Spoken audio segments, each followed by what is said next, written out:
الحمد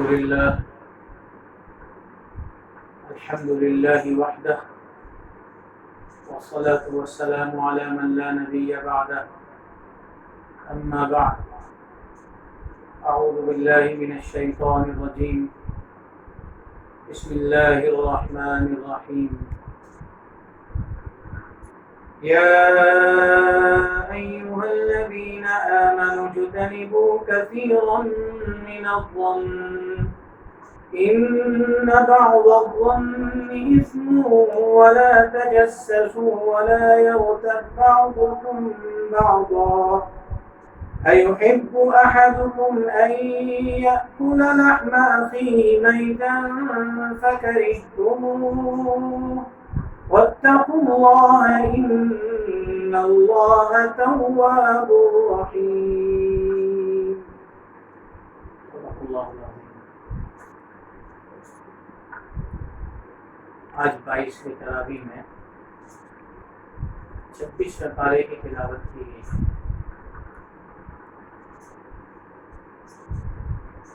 دوران تلاوت یہ آیت کریمہ آئی ہے جو میں نے آپ حضرات کے سامنے تلاوت کی ہے. اس آیت کریمہ میں اللہ رب العزت نے مسلمانوں کو 3 بہت ہی اہم باتیں بتلائی ہیں. ایسی 3 باتیں ذکر فرمائی ہیں کہ جن کے کرنے سے ایک انسان کا دوسرے انسان سے تعلق خراب ہوتا ہے. کیونکہ اسلام اتحاد کی دعوت دیتا ہے، بھائی چارے کی دعوت دیتا ہے. یوں تو تمام مذاہب کے ساتھ امن اور سلامتی کی بات کرتا ہے، ہر مذہب والے کے ساتھ ہمدردی اور خیر خواہی کی بات کرتا ہے، ہر مذہب والے کے حقوق کی ادائیگی کی بات کرتا ہے. اس کے ساتھ ساتھ ایک مسلمان کو دوسرے مسلمان کے ساتھ کس طریقے کا رویہ اختیار کرنا ہے، کس طریقے کا معاملہ کرنا ہے، اس کے بارے میں بھی ہدایات قرآن کریم کے اندر موجود ہیں. جب قرآن نے اتحاد و اتفاق کی دعوت دی تو اسی کے ساتھ ساتھ ان چیزوں سے بچنے کا بھی حکم دیا ہے جو چیزیں اس اتحاد کو پارا پارا کر سکتی ہیں، ختم کر سکتی ہیں. ان میں سے 3 چیزیں اس آیت کے اندر ذکر کی گئی ہیں. سب سے پہلی چیز جس کا اس آیت میں ذکر کیا گیا، یا ایھا الذین آمنوا اجتنبوا کثیرا من الظن ان بعض الظن اثم ولا تجسسوا ان بعض الظن اثم. ایمان والو بہت تہمتیں کرنے سے بچا کرو، بہت گمانوں سے بچا کرو، اس لیے کہ گمان گناہ ہوتا ہے. ظن کے معنی غالب گمان کے آتے ہیں.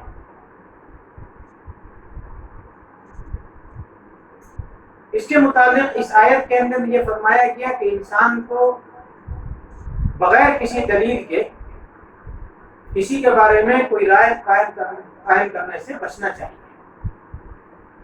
اس لیے کہ بعض اوقات انسان جب بغیر دلیل کے کوئی رائے قائم کرتا ہے تو اس سے وہ گناہ کے اندر مبتلا ہو جاتا ہے.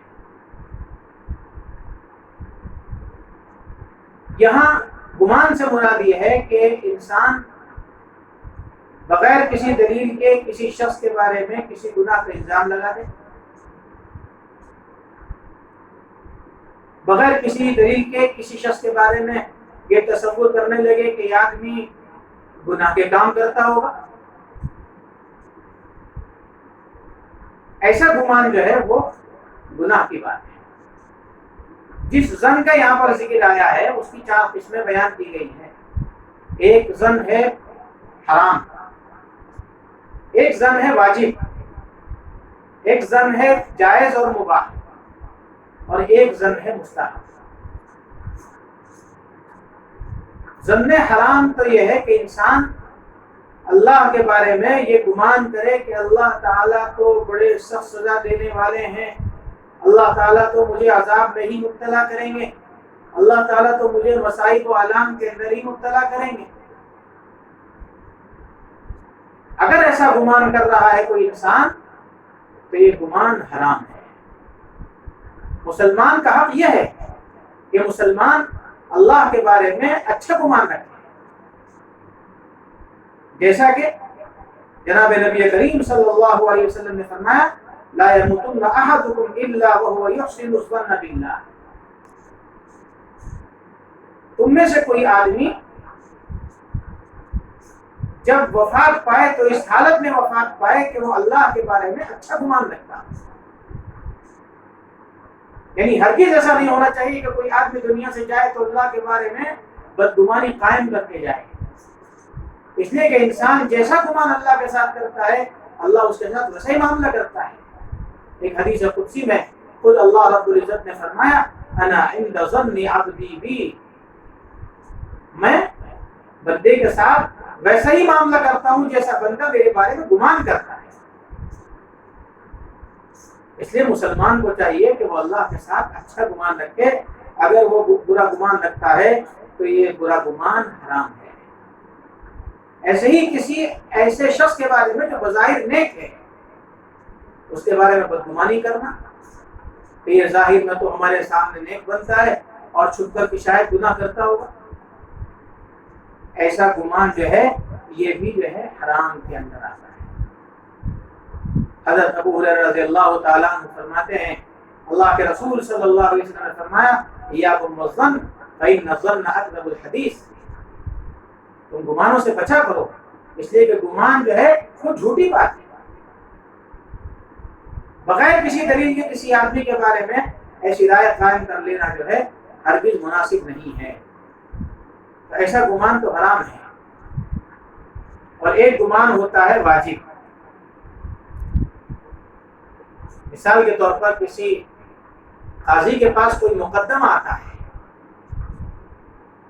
اور اس مقدمے کے سلسلے میں ظاہر ہے کہ اس کو گواہوں کے بیانات پر اعتماد کر کے ہی فیصلہ کرنا ہے، بھلے ہی وہ گواہ کیسے ہوں، اگر نیک گواہ بھی ہیں تو ان کے بارے میں ظن غالب ہی اس بات کا ہے کہ وہ سچ بولیں گے، لیکن بہرحال ایک درجے میں یہ گمان بھی ہو سکتا ہے کہ یہ جھوٹ بول سکتا ہے، لیکن اس کے باوجود اس قاضی کے لیے ضروری ہے کہ ان گواہوں کی گواہی کے مطابق ہی فیصلہ کرے، ان گواہوں کی گواہی کے مطابق فیصلہ کرنا اس پر واجب ہے۔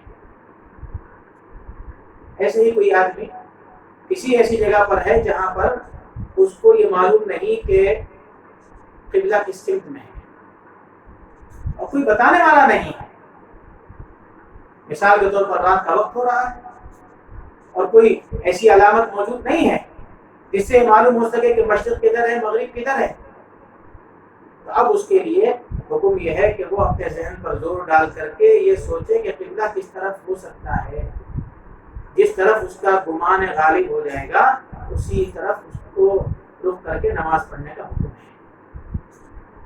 یہ ظن واجب ہے۔ تیسرا ظن جائز ہوتا ہے، مثال کے طور پر ایک آدمی نماز پڑھ رہا ہے، اس کو نماز میں یہ شبہ ہو گیا کہ معلوم نہیں کہ میری 3 رکعت ہوئی ہے کہ 4 رکعت ہوئی ہے، 4 رکعت والی نماز پڑھ رہا ہے اور اس کو شبہ ہو گیا کہ 3 رکعت ہوئی ہے کہ 4 رکعت ہوئی ہے۔ اب اس کو یہ دیکھنا ہے کہ زیادہ گمان کس طرف ہے، اگر زیادہ گمان 4 رکعت کی طرف ہے تو 4تھی رکعت سمجھ کر کے بیٹھ جائے، اور اگر زیادہ گمان یہ ہے کہ 3 رکعت ہیں تو 3ری رکعت سمجھ کر کھڑا ہو جائے اور 1 رکعت اور ملا کر کے نماز پوری کرے۔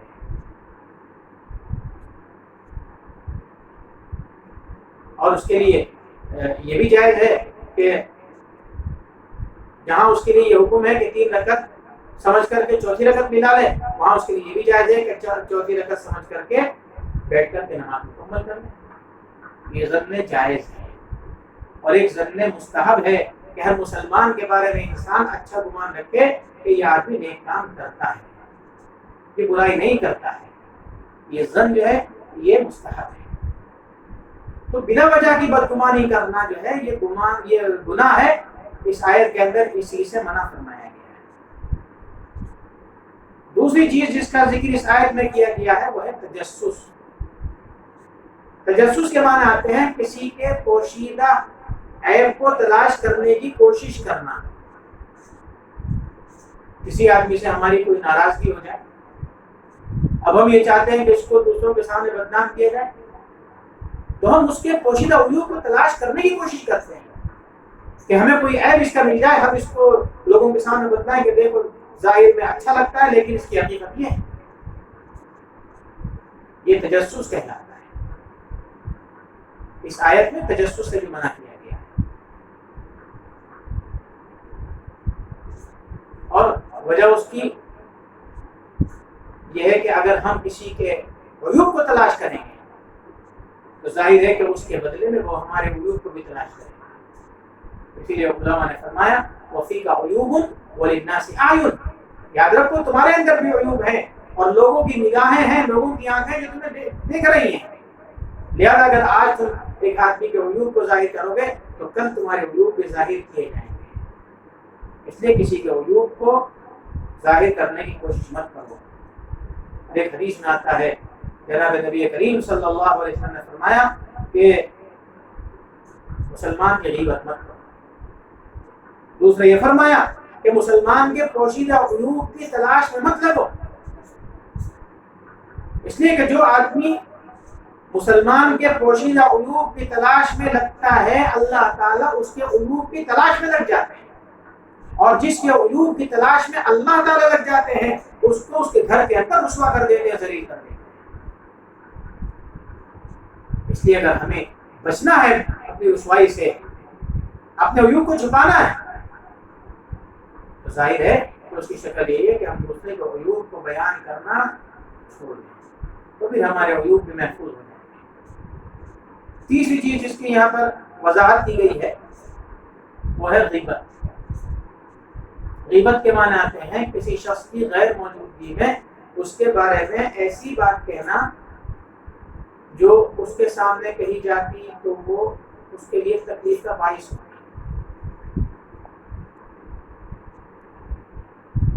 حضور اکرم صلی اللہ علیہ وسلم نے جب غیبت کا تذکرہ فرمایا اور صحابہ کرام سے یہ فرمایا کہ غیبت مت کیا کرو، تو ایک صحابی نے پوچھا کہ یا رسول اللہ جو بات اس کی غیر موجودگی میں کہی جا رہی ہے تو اس کی ناگواری کا باعث ہے، اگر واقعتاً وہ بات اس کے اندر موجود ہو تو کیا جب بھی غیبت کہلائے گی؟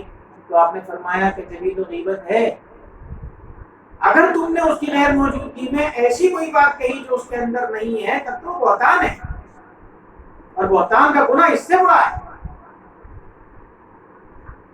اس لیے اپنے آپ کو جو ہے اس سے بچاؤ۔ یہاں تین چیزوں کا ذکر فرمایا گیا، پہلی دو چیزوں کو مختصر انداز میں بیان کیا گیا، لیکن تیسری چیز جو ہے غیبت، اس کو وضاحت کے ساتھ فرمایا گیا وَلَا يَغْتَبْ بَعْضُكُمْ بَعْضًا، تم میں سے کوئی دوسرے کی غیبت نہ کرے۔ غیبت کرنا کتنا برا کام ہے اس کے بارے میں خود فرمایا أَيُحِبُّ أَحَدُكُمْ أَن يَأْكُلَ لَحْمَ أَخِيهِ مَيْتًا، کیا تم میں سے کوئی آدمی اپنے مردہ بھائی کا گوشت کھانا پسند کرے گا؟ یعنی جو آدمی کسی کی غیبت کرتا ہے وہ اتنا گھناؤنا کام کرتا ہے، اتنا گندا کام کرتا ہے جیسے اپنے مردہ بھائی کا گوشت کھانا انسان کو برا لگتا ہے، اتنا برا کام ہے۔ حضور اکرم صلی اللہ علیہ وسلم کے زمانے میں دو عورتیں روزے کی حالت میں بیمار ہو گئی،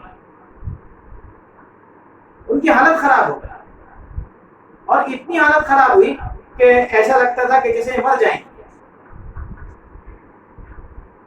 اللہ کے نبی صلی اللہ علیہ وسلم کو اطلاع دی گئی، آپ تشریف لائے تو آپ نے ان دونوں کو دیکھ کر فرمایا کہ ان کے دانتوں کے اندر گوشت لگا ہوا ہے، تازہ تازہ گوشت لگا ہوا ہے۔ تو لوگوں نے کہا کہ انہوں نے تو گوشت کھایا ہی نہیں۔ آپ نے فرمایا کہ انہوں نے جو ہے فلاں مسلمان بھائی کی غیبت کی ہے اور اس کا گوشت لگا ہوا ہے۔ چنانچہ اللہ کے نبی نے حکم دیا کہ ایک برتن لا، اور برتن دے کر کے ان عورتوں سے حکم دیا گیا کہ تم اس کے اندر الٹی کرو۔ چنانچہ ان عورتوں نے الٹی کی تو اس کے اندر سے گوشت کے 12 ٹکڑے نکلے۔ ايحب احدكم ان ياكل لحم اخيه ميتا، کیا تم میں سے کوئی اپنے مردہ بھائی کا گوشت کھانا پسند کرے گا؟ فکرہتم، تم اس کو ناپسند کرتے ہو۔ ایک بزرگ ہیں حضرت میمون رحمۃ اللہ علیہ، ایک مرتبہ خواب میں انہوں نے دیکھا کہ حبشی غلام کا مردہ جسم ہے، اور ایک غیب سے آواز آئی کہ میمون تم اس مردے کا گوشت کھاؤ۔ حضرت میمون رحمۃ اللہ علیہ نے کہا کہ مجھ سے کیا گناہ سرزد ہوا کہ میں اس مردہ کا گوشت کھاؤں؟ تو آواز آئی کہ تم نے فلاں حبشی غلام کی غیبت کی ہے۔ انہوں نے کہا کہ میں نے تو اس کے بارے میں کوئی کلمہ خیر یا کلمہ شر کہا ہی نہیں۔ تو آواز آئی کہ بے شک تم نے نہیں کہا، لیکن تم نے اس کی غیبت سنی ہے اور تم اس پر راضی رہے۔ اس کے بعد سے حضرت محمود رحمۃ اللہ علیہ کا یاد ہو گیا تھا کہ اپنی مجلس میں کسی کو غیبت کرنے کی اجازت ہی نہیں دیتے۔ تو جو گناہ غیبت کرنے والے کا ہے وہی گناہ غیبت سننے والے کا بھی ہے۔ اگر کسی مجلس کے اندر غیبت ہو رہی ہے تو ہمیں چاہیے کہ ہم اس غیبت کے سلسلے کو روکنے کی کوشش کریں۔ اگر نہیں رک رہا ہے سلسلہ تو ہمیں چاہیے کہ اس مجلس سے اٹھ جائیں، تاکہ اس مجلس والوں کو جو گناہ مل رہا ہے ہم اس گناہ سے بچ سکیں۔ غیبت کو یہاں اتنی تفصیل کے ساتھ کیوں بیان کیا گیا؟ علماء نے لکھا ہے کہ اصل بات یہ ہے کہ اگر کسی آدمی کے سامنے اس کے بارے میں کوئی بات کہی جاتی ہے تو وہ تو ہر ایک کی ہمت نہیں ہوتی کہ کسی کے منہ پر اس کے بارے میں کچھ کہے، اور اگر کہہ بھی دیتا ہے تو ایک آدھ بات کہہ کر چپ ہو جاتا ہے، زیادہ لمبا سلسلہ نہیں چلتا ہے۔ اور کسی کی غیر موجودگی میں اس کو برا کہنے کا سلسلہ وہ دراز ہوتا ہے، یہاں تک کہ حقیر سے حقیر آدمی جو ہے بڑے اعلیٰ سے اعلیٰ آدمی کی غیبت کرنے پر قادر ہوتا ہے، اور وہ غیبت کی مجلس بڑی خوشگوار ہوتی ہے، بڑی ذائقہ دار ہوتی ہے، بڑی لذیذ ہوتی ہے، بڑے مزے آتے ہیں اس مجلس کے اندر، لوگ مزے لے لے کر کے غیبتیں کرتے ہیں، اس کو گناہ ہی نہیں سمجھتے۔